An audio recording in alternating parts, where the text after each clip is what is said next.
नमस्कार. स्टुडिओ संजीवनीमध्ये तुम्हा सगळ्यांचं पुन्हा एकदा मनःपूर्वक स्वागत. आज मी तुम्हाला वृंदा या कादंबरीचा 8वा भाग ऐकवणार आहे. आता आपण सुरुवात करू. कन्या विद्यालयाविषयी सुरुवातीला वृंदाला खूप उत्साह होता. इथे आपले ज्ञान वाढेल, अनेक नव्या गोष्टी आपणाला शिकायला मिळतील, आपला सर्वांगीण विकास होईल, अशा कितीतरी अपेक्षा तिने मनाशी बाळगल्या होत्या.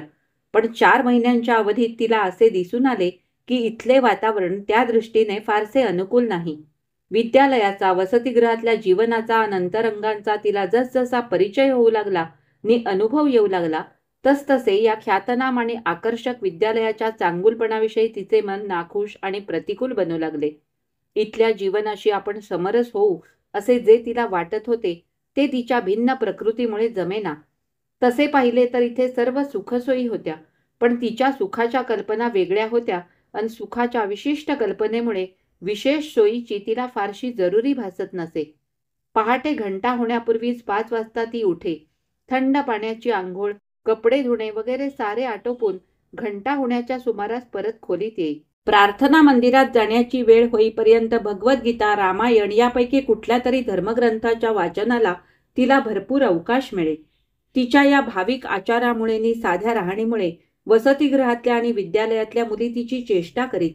तिचा उल्लेख नेहमी पुजारी काकू तर कधी पुजारीण बाई असा केला जाई. या उल्लेखात तसे विशेष असे काही नव्हते, कारण कैलासपुरातल्या बायका मुलीही तिला कधी कधी पुजारीबा म्हणत, पण त्यांच्या म्हणण्यात आदर असे. लहान वयात तिने उचललेल्या जबाबदारीबद्दल जाणीव असे, तिच्या कर्तृत्वाबद्दल कौतुक असे. पण या मुलींच्या उल्लेखात उपहास, टवाळीचा उद्देश स्पष्ट दिसे.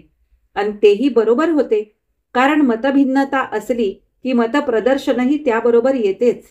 आधुनिक पद्धतीने राहण्यातच शिक्षणाचा गौरव आहे, त्याची प्रतिष्ठा आहे आणि बदलत्या काळाबरोबर धावण्याची धमक आहे असे मानणाऱ्या मुलींना वृंदा खेडवळ वाटणे स्वाभाविक होते, कारण तिला कुठच्याही नव्या नव्या सौंदर्य प्रसाधनांची माहिती नव्हती.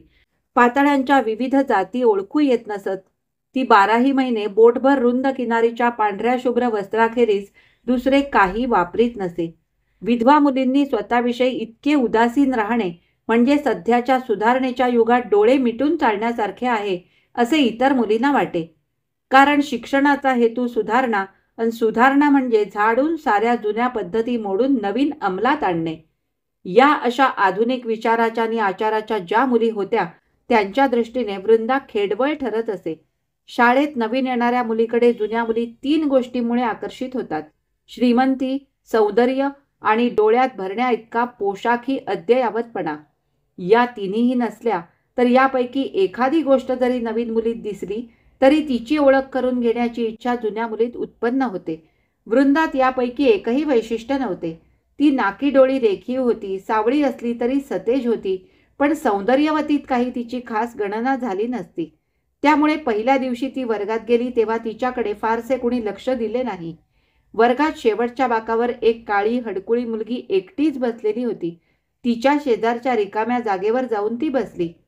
मुलींच्या अशा वागणुकीमुळे तिचे मन प्रतिकूल बनले होते असे मात्र नव्हे, कारण व्यक्ती तितक्या प्रकृती हे तत्व तिला माहीत होते. एका कुटुंबात 4 भावंडे सारख्या स्वभावाची नसतात, तर वसतिगृहात 17 घरच्या 17 परिस्थितीत वाढलेल्या मुली येणार तेव्हा त्यांच्या स्वभाव व वैचित्र्य हे असणारच. आणि सगळ्याच मुली काही तुसड्या नव्हत्या. शिवाय सुरुवातीला तुसड्या वाटणाऱ्या पुष्कळशा मुलीत कालांतराने सहवासामुळे आपोआप जिव्हाळा उत्पन्न होतो. सतत परिचयाने परस्परांचे गुण कळतात, स्वभाव कळतो नि मैत्री जमते ही समज वृंदात होती. ती स्वभावताच मितभाषी असल्यामुळे दाट मैत्री अशी तरी तिची कुणाशी जमली नाही, तरी तिच्या स्वभावाच्या, तिच्या वृत्तीच्या बऱ्याच मुलींशी तिचा स्नेह जमला होता. तिचे मन निराश होत चालले होते ते मुलींच्यामुळे नव्हे, तर शाळेतली शिक्षण पद्धती आणि अध्यापिकांची विशिष्ट नीती यामुळे तिचे मन प्रतिकूल बनत चालले होते नि सुरुवातीचा उत्साह ओसरत चालला होता. नियमावली छापून जाहीर झालेले कडक नियम सर्व मुलींना सरसकट लागू नव्हते. 5:30ला घंटा झाल्याबरोबर उठले पाहिजे हा पहिला नियम नियमावली पुस्तिकेत होता, पण काही ठराविक मुली अधूनमधून प्रार्थना संपल्यानंतर उठत. गावात गेलेल्या मुलींनी ठराविक वेळेच्या आत परत आलं पाहिजे हा असा नियम असून सुद्धा त्या ठराविक मुली उशिरा परत येत. या मुली मुख्याध्यापिकेच्या लाडक्या खास मर्जीतल्या होत्या हे न सांगता सुद्धा कळत असे. त्यांच्यावर मर्जी बसण्याचे कारण म्हणजे त्यापैकी काही उच्च अधिकाऱ्यांच्या मुली होत्या तर काही धनिक कन्यका होत्या. त्यामुळे वसतिगृहात काय किंवा शाळेत काय आवडत्या आणि नावडत्या असे दोन वर्ग आपोआपच पडले होते आणि नावडतीचे मिठळणीने आवडतीला सारे माफ असा प्रकार प्रत्येक गोष्टीत चाले. वाटेल त्या पुरुषांना कमानी दरवाजाच्या आत यायला मज्जाव होता, पण दारावरचा रखवालदार नुसते पहाऱ्याचे काम करतो असे नाही तर टपालवाल्याचेही काम करतो असे वृंदाला आढळून आले. माळीही ती भूमिका सफाईने पार पाडतो हेही ती बघत होती. शाळा वसतिगृहाच्या भोवतालच्या भक्कम दगडी तटाला चिरीमिरीची ही दोन मोठाली भगदाडे पडलेली होती. अशा येणाऱ्या चिठ्ठ्यांना मावशीची चिठ्ठी हे सांकेतिक नाव वापरले जाई. हे नाव कुणी कसेनी केव्हा पाडले हे वृंदाला कळले नाही. कदाचित माय मरोनी मावशी जगो या म्हणीचा आधार घेऊन मावशीची माया फार विशाल असते नि त्या विशाल मायेच्या छायेत कुठचाही अपराध छपवता येतो अशा विचाराने या गुप्त गुलाबी पत्रांना मावशीच्या चिठ्ठ्या हे नाव प्राप्त झाले असावे. या गुलाबी पत्रांची एखाद्या पापभिरू मुलीला खंत वाटून अगर दुसऱ्या एखादीला मत्सर वाटून ती मुख्याध्यापिकेकडे तक्रार घेऊन गेली तर आधी एकतर पुरावा सापडत नसे, म्हणजे पुरावा सापडू नये अशा पद्धतीने चौकशी होई. पण दुर्दैवाने सापडलाच पुरावा तर शिक्षेच्या बाबतीत उघड उघड पक्षपाती धोरण स्वीकारले जाई, तर कधी शिक्षा इतकी सौम्य होई की हा एक काहीतरी गमतीचा अगर चेष्टेचा प्रकार आहे असे वाटावे. असा पक्षपात घडला की तो वृंदाच्या मनाला बोचे, तिला रागही येई. श्रीमंतांच्या मुलींकडे इतर मुलींनी अधिक लक्ष दिले, पक्षपात दाखवला तर ते स्वाभाविक आहे, निक्षम्यही आहे. पण या विलोभनाला शिक्षक वर्गानेही बळी पडून पक्षपात दाखवावा, त्यांना अवास्तव महत्त्व द्यावे याची वृंदाला खंत वाटे, राग येई. तिला वाटे मन प्रगल्भ बनावे, उदार बनावे, न्यायदृष्टी यावी हा शिक्षणाचा हेतू ना. समदृष्टीचा समान वागणुकीचा आदर्श विद्यार्थ्यांपुढे नसेल तर मग या पुस्तकी शिक्षणाचा उपयोग काय. नियमावलीतले नियमन पुस्तकातले ज्ञान कुठेच प्रत्यक्षात उतरलेले दिसत नाही हे तिला स्पष्ट दिसत असे. हे वातावरण तिच्या स्वभावाशी तिच्या विचारांशी विसंगत होते. त्यामुळे इतर मुलींसारखे तिचे चित्त विशेष रमत नसे. इतके असले तरी दैनंदिन कार्यक्रम इतका आखीव असे की दिवस झटकन उगवेनी हा हा म्हणता मावळे. अभ्यासात ती वर्गाच्या मागे होती, त्यामुळे तो भरून काढण्यासाठी मिळेल तो वेळ तिला अभ्यासात घालवावा लागे. कैलासपूरची हालहवाल मालूच्या पत्रावरून तिला कळत असे. ती पोरगी आळस न करता नियमित पत्र लिहित असे. दादाजी कधीच लिहित नसत. त्यांना वृंदाची जी पत्र जात त्यांची उत्तरं लिहिण्याचे काम मालूच करी. मालू गुजराती 5वीत होती आणि त्यात पत्र लिहिण्याचा तिला बिलकुल सराव नव्हता. त्या बेतानेच तिची पत्रे असत. बहुधा कार्डच असे नि मजकूरही ठराविक साच्याचा म्हणजे खुशालीचा असे. हा मजकूर तिला दादाजी सांगत असावेत हे त्या मजकुराच्या धाटणीवरून वृंदाला सहज समजून येई. खुशाली व्यतिरिक्त घराच्या दुसऱ्या कुठच्याही गोष्टींची माहिती तिला कळत नसे. पण हे मोठमोठ्या वेड्यावाकड्या अक्षरातले अन मजकुराऐवजी मजकूर, खुशाली जागी खुशाली अशा असंख्य चुकांनी भरलेले कार्ड पाहिले की वृंदाच्या नजरेसमोर मालूची निरागस निष्कपट मूर्ती उभी राही. नदी किनारा, मंदिर, घर सारं सारं कैलासपूर तिच्या दृष्टीपुढे तरळत राही आणि मग मन बेचैन बने. 6 माई परीक्षा संपल्या होत्या. दिवाळीची सुट्टी पडायला 2 दिवसांचा अवकाश होता.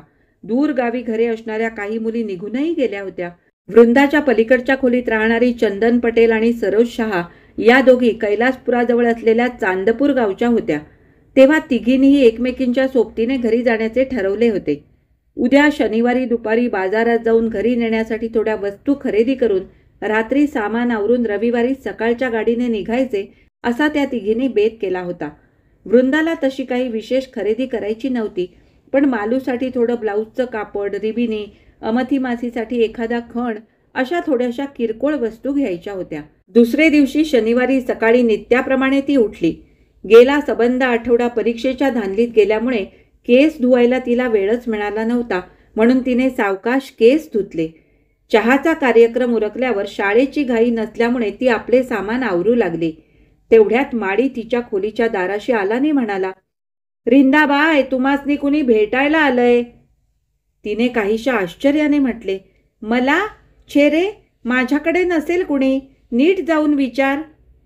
पण मग लगेच तिला आठवलं की गेल्या आठवड्यात मालूचे पत्र आले होते की कदाचित काका दसऱ्यानंतर सुरतेला काही कामासाठी येणार आहेत. ते आले तर तुला भेटतीलच. ती घाईघाईने उठली. ओले मोकळे केस तिने झटपट तसेच गुंडाळून सैलसर आंबाडा घातला. खोवलेला पदर सोडला आणि पायात चपला सरकवून ती जिना उतरली. व्हिजिटर्स रूमकडे जाताना तिने मनाशी बेत केला की नरहरी काका आज कैलासपूरला परत जाणार असतील तर त्यांच्याबरोबर आपणही जावे. ती व्हिजिटर्स रूमच्या दाराशी पोहोचली आणि आश्चर्याने तिथेच थबकली. कारण समोर खुर्चीवर पाठमोरी बसलेली आणि टेबलावर पडलेलं मासिक चाळण्यात गुंतलेली व्यक्ती नरहरी काका नव्हते. त्यांचा मुलगा रघुनंदन होता. आता यावेळी गाडी कुठची? पण तिला तरी रेल्वेचे वेळापत्रक कुठे पाठ होते? पण तो नुकताच प्रवासातून आलेला नाही हे मात्र उघड दिसत होते. कारण त्याने चढवलेल्या फिक्या निळसर रंगाच्या वूलन सुटाची कडक इस्त्री कुठेही बिघडलेली नव्हती. पायातले काळे बूट नुकतेच पॉलिश केलेले दिसत होते. चेहराही टवटवीत दिसत होता. स्वतःच्या मनाला सावरीत ती शांतपणे आत गेली. साहूल लागताच त्याने मागे वळून पाहिले. तिला पाहताच तो झटकन खुर्चीवरून उठला आणि पुढे आला. तिने विचारले, केव्हा आलास? काल रात्री 11 वाजता. कुठे उतरला आहेस? इथं एका माझ्या मित्राकडे उतरलो आहे. इकडचे तिकडचे खुशाली चौकशीचे बोलणे झाल्यावर त्याने म्हटले, माझ्या मित्राने त्याच्या घरच्या मंडळींनी तुला आज जेवायला बोलवलं आहे. पण काहीच नाही. काही झालं तरी तुला आग्रह करून घेऊन ये म्हणून त्यांनी मला बजावलं आहे. तुझ्या बाईंच्या परवानगीचा प्रश्न असेल तर ती परवानगी मी काढली आहे. दुपारी 2-2:30 पर्यंत मी परत येऊ शकेन ना? नाही. त्याने नाही इतक्या जोरात ठासून म्हटले की तिने काहीसे चमकून एकदम त्याच्याकडे प्रश्नार्थक मुद्रेने पाहिले. तिच्या मूक प्रश्नाकडे पाहत त्याने हसून म्हटले, तुला इथे परत रात्री बरोबर 8 वाजता आणून पोहोचवीन असे तुझ्या बाईंना सांगितले आहे मी. त्याच्या बोलण्यातनी त्याच्या या पूर्वनियोजनात त्याच्या उतावळ्या स्वभावाचे वैशिष्ट्य उमटलेले दिसत होते. तिला ते काही नवीन नव्हते. तिने म्हटले, पण दुपारी 3 वाजता आम्ही काही मैत्रिणींनी बाजारात खरेदीसाठी जायचं ठरवलं आहे. खरेदी कुणाची? तुझी की मैत्रिणींची? मला तसं विशेष काही घ्यायचं नाही. 2-3 वस्तूच घेणार आहे. मग तेवढ्या खरेदीचं शास्त्र मलाही अवगत आहे. त्याचा स्वर तिला चिडका वाटला. तिने शांतपणे म्हटलं, बरं मग मी त्यांना तसं सांगून येते. माझ्या खरेदी शास्त्राची जाहिरात करून त्यांना बरोबर घेऊन येतेस? तिने हसून मृदूपणे म्हटले, नाही, त्या शास्त्राची पारख मी एकटीच करीन. माझ्या मैत्रिणींना सांगून येते की त्यांच्याबरोबर दुपारी येणे मला जमणार नाही म्हणून. त्याचा पारा एकदम उतरला. तो हसला. ती जाण्यासाठी वळली पण लगेच परतून तिने विचारले, आमचं विद्यालय वसतिगृह पाहणार का?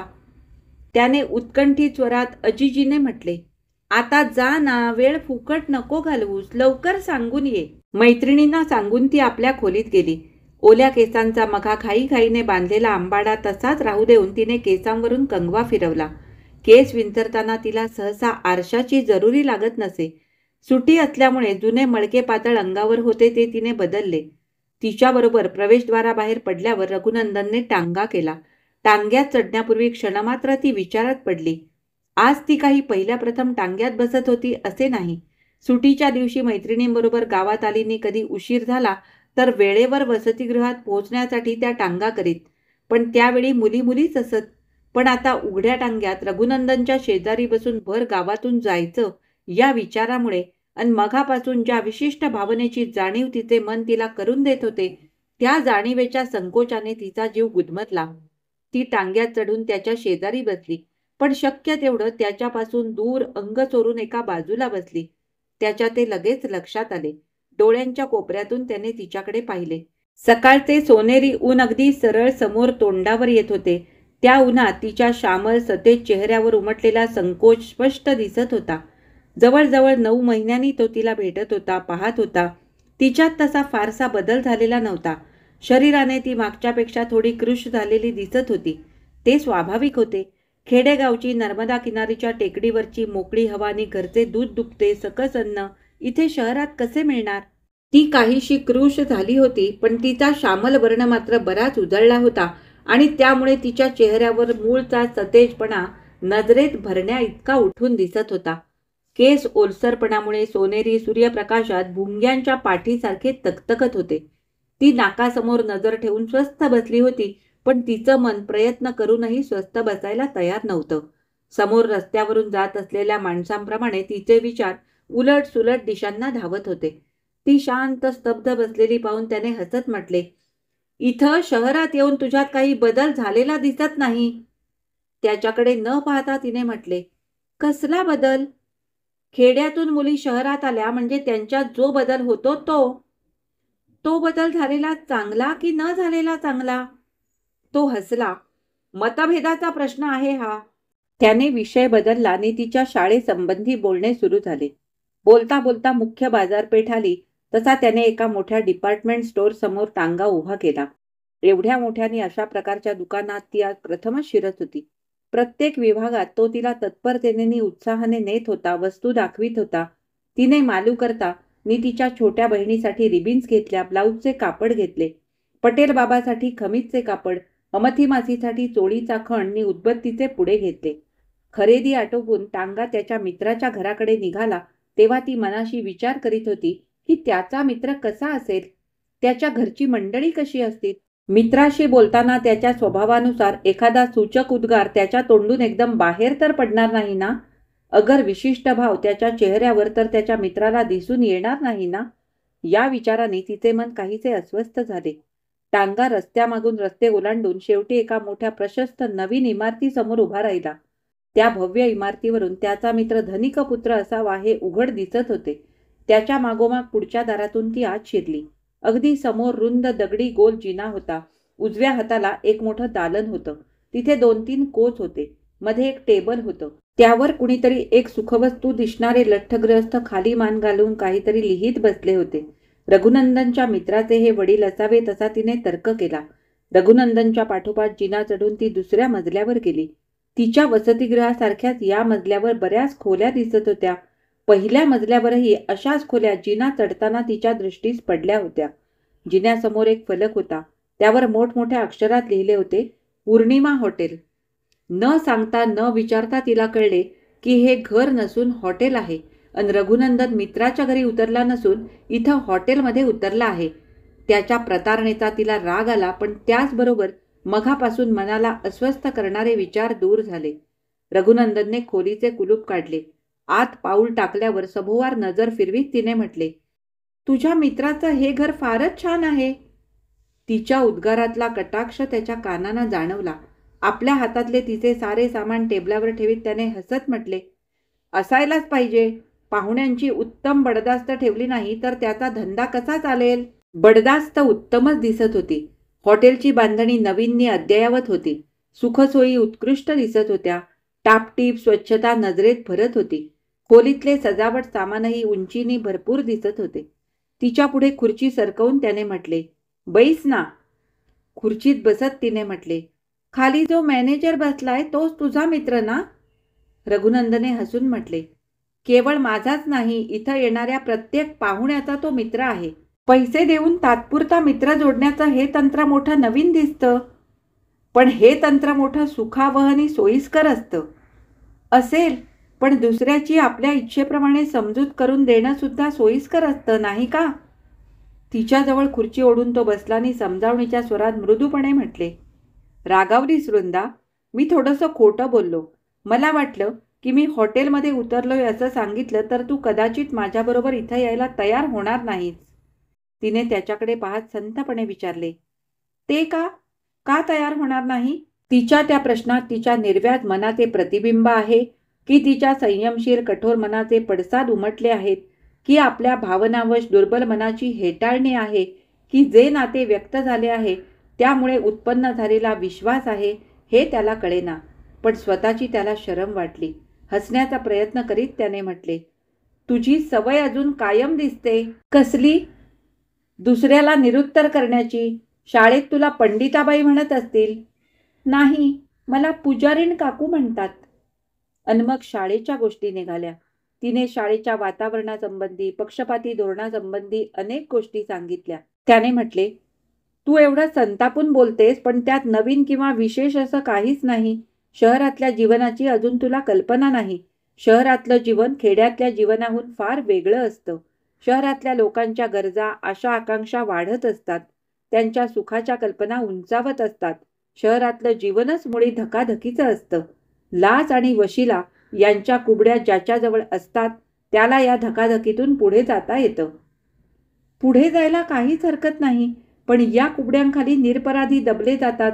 प्रामाणिकपणा, नीती चिरडली जाते. त्याची काय वाट? त्याला इलाज नाही.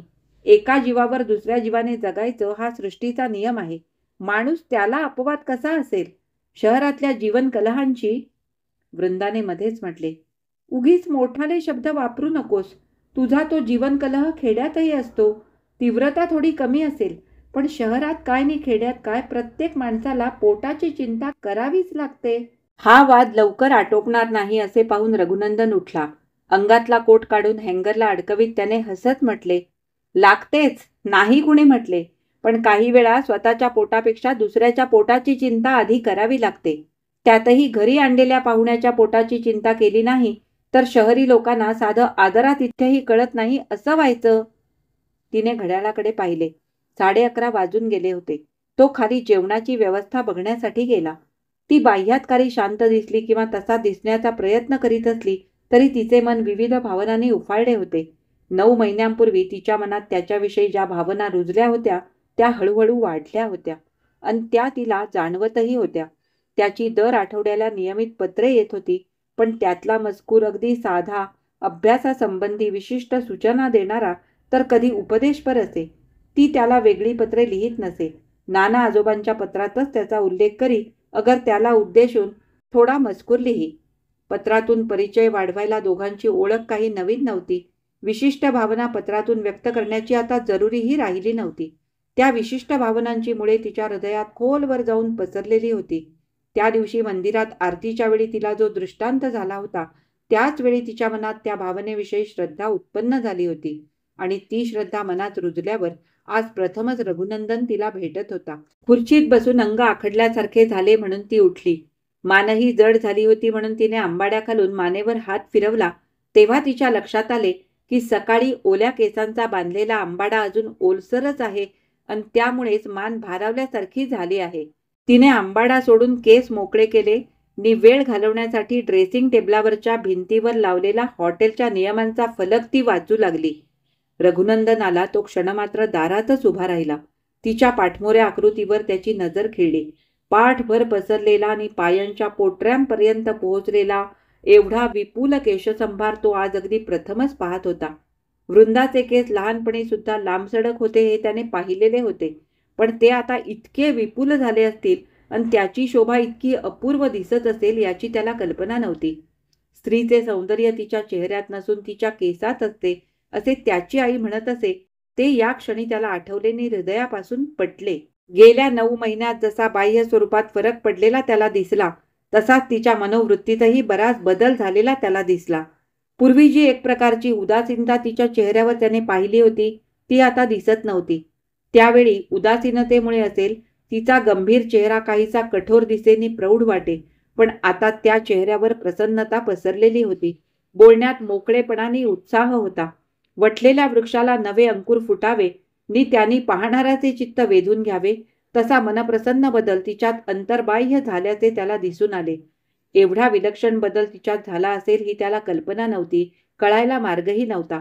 कारण आपल्या मनोभावना व्यक्त करणारे जे पहिले पत्र त्याने कैलासपूरला तिला पाठवले होते त्याचे तिने उत्तरही पाठवले नव्हते. त्याला उत्तराची अपेक्षा नसली तरी आशा होती. ती आशा मनात धरून त्याने एकदा दोनदा आपल्या ऑफिसचा पत्ता कळवला होता, पण नाना आजोबांच्या पत्रात त्याच्या खुशालीची चौकशी होई तेवढीच. पण तिला नियमित पत्रे पाठवण्याचा क्रम त्याने सोडला नव्हता. मोडलेले मन एकदम जोडता येत नाही हे त्याला माहीत होते, पण कालावकाशाने ते हळूहळू जुळेल हेही तो जाणून होता. नि तिच्या प्रसन्न वागणुकीत नि बदललेल्या मनोवृत्तीत तिच्या अनुकूल भावनांचे त्याला आता स्पष्ट दर्शन झाले होते. त्याची चाहूल लागताच तिने मागे वळून पाहिले. त्याबरोबर तो चटकन आत आला. त्याच्या पाठोपाठ एक नोकर आला. त्याने खोलीच्या मध्यभागी असलेले गोल टेबल रिकामे केले. त्यावर शुभ्र कपड्याचे आच्छादन घातले नि जेवणाची 2 ताटे आणून ठेवली. श्रीखंडपुरीचा बेत पाहून तिने विचारले, आज हॉटेलात कसला सण आहे की काय? हॉटेलात नाही, फक्त या खोलीत आहे. त्याच्या बोलण्यातला भावार्थ ती समजली. कळे न कळेसं हसली. तिने म्हटले, लहानपणी तुला श्रीखंड खूप आवडत असे. त्याने म्हटले, त्यावेळी तुझ्यानी माझ्या आवडी भिन्न नव्हत्या. तू नेहमी श्रीखंड मागायचीस. तुझी आई वाटीत दही साखर कालवून तुला श्रीखंड बनवून देत असे, आठवतंय? पण ते माझ्या वाट्याला फारसं येऊ न देता ती वाटी तू घट्ट करीत होतास, हे मात्र चांगलं आठवतंय. तो मनापासून हसला आणि म्हणाला, पण आता तसं करणार नाही याची आधीच हमी देतो. तीही हसली आणि मग दोघेही बालपणच्या विविध स्मृतिचित्रात रंगून गेली. रात्री 8 वाजता त्याने तिला वसतिगृहाच्या प्रवेशद्वाराशी आणून पोहोचवले. निरोप घेण्यापूर्वी थोडा वेळ तो निस्तब्ध निश्चल उभा राहिला. मग त्याने म्हटले, उद्या घरी गेल्यावर कैलासनाथाला माझ्या वतीने एक प्रार्थना कर. कसली? तुला मुंबईला लवकर पाठवण्याची. तिने हलकेच म्हटले, बरं करीन. जा तू आता. रात्रीच्या गाडीने जाणार ना तू? सांभाळून जा. तो रस्त्याच्या कोपऱ्यावर वळल्यावर ती परत फिरली. कशानं कोण जाणे, पण आपले मन एकाएकी भारावले याची तिला जाणीव झाली. जिन्यात चंदन पटेल भेटली. तिने म्हटले, वृंदा, आम्हाला वाटलं तू गेलीस. तिने आश्चर्याने विचारले, गेले? कुठं? तुझ्या गावचे तुझे कोणी नातेवाईक गृहस्थ आले होते ना तुला भेटायला. आम्हाला वाटलं त्यांच्याबरोबर तू गेलीस. छे ग, आपलं बरोबर जायचं ठरलंय, मग तुम्हाला सोडून एकटी कशी पुढे जाईन? चल, आमची खरेदी तर बघ. सरोजने सारं सुरत खरेदी केलेन. वृंदाने म्हटले, माझ्या हातातल्या या पिशव्या खोलीत ठेवून येते. चंदनने तिच्या हातातली पिशवी घेतली आणि तिच्याबरोबर चालत म्हटले, चल तर मग, तुझीच खरेदी बघूया पहिल्याने. खोलीत गेल्यावर तिने आणि चंदनने पिशवीतले एक एक पुडके बाहेर काढले. कुणाकुणाला काय काय घेतलंय ते वृंदा सांगत होती नि पुन्हा ते पुडकं बांधून बॅगेत ठेवीत होती. चंदनने एक पुडके सोडले नि एकदम म्हटले, किती छान पातळं आहेत ग ही. कशी घेतलीस ग? पातळं? वृंदाने एकदम चमकून मागे पाहिले. खरंच कागदात बारीक कोयरी किनारीची एक तांबडी किनार नि एक हिरवी किनार, तलम पोताची 2 पांढरी शुभ्र पातळे नि पांढरं चिकनचं कापड होतं. गोंधळून अभावितपणे ती उद्गारली, ही पातळे माझ्या पिशवीत कशी? म्हणजे तुला माहीत नाहीत? भले तुझ्याबरोबरच्या त्या गृहस्थांनी आपल्या बायकोकरता खरेदी केली असतील. वृंदाने तिच्या हातातून पातळे घेतली नि पुन्हा गुंडाळीत मध्येच म्हटले, शक्य आहे. काही नाही, पोहोचवीन मी त्यांची त्यांना. ही पातळे रघुनंदनने मुंबईहून आणली होती यात शंका नव्हती, पण त्याने ही आपल्या पिशवीत केव्हा ठेवली याचा मात्र तिला अंदाज करता येईना. सकाळी स्टोर्समध्ये ती खरेदी करीत होती त्यावेळचा प्रसंग तिला आठवला. तिने वस्तू खरेदी केली की तो चटकन बिल घेऊन पैसे देऊन टाकी. पटेल बाबासाठी नि अमथी मासीसाठी तिने कापड खरेदी केले. त्याने बिलाचा कागद हाती घेतला तसे तिने आपल्या पिशवीतून पैशाचे पाकिट काढीत म्हटले, असू दे, हे पैसे मी देते, माझ्याकडे आहेत.